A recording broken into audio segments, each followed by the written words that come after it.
La médiation des préfets du Mono et du Koufo a enfin conduit à un consensus sur les principes d'actualisation de la liste des coopérateurs dans les coopératives agricoles des CAR et URCAR de Rouin à Gamay. Il s'agit d'une opération devant conduire à l'établissement des actes de décès aux coopérateurs défunts et des actes de naissance à leurs héritiers qui n'en disposent pas. Dans cette opération, nous avons eu la malchance de perdre beaucoup de parents. Beaucoup de parents sont décédés. Mais comment faire pour que les ayants droit puissent être reconnus dans ce système-là? Beaucoup n'ont pas date de naissance. On ne peut pas prouver aujourd'hui que tel ou tel autre est décédé. D'où la nécessité pour le parquet d'intervenir pour que cette audience foraine nous conduise à l'obtention des actes de naissance ou des actes de décès.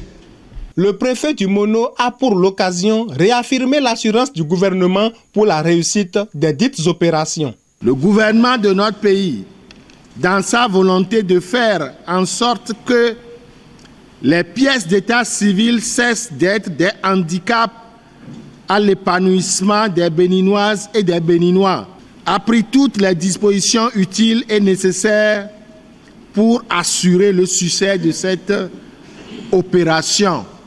Le procureur du tribunal de première instance de deuxième classe de l'Okossa précise en quoi cette opération peut conduire à la paix dans les coopératives agricoles de Rouin, Agamay, Agnito et Koudo. L'opération ainsi envisagée a pour finalité d'écarter ceux qui ne sont pas concernés par les affaires de coopératives. Ceux qui réellement sont concernés ont donc intérêt à ce que l'opération réussisse. J'exhorterai ceux qui, par ailleurs, auraient l'intention à mettre en difficulté cette opération de s'abstenir de le faire. Signalons que la première liste des coopérateurs dont l'actualisation a toujours été source de conflits et d'affrontements dans les CAR et URCAR de Rouin à Gamay date du 31 octobre 1961.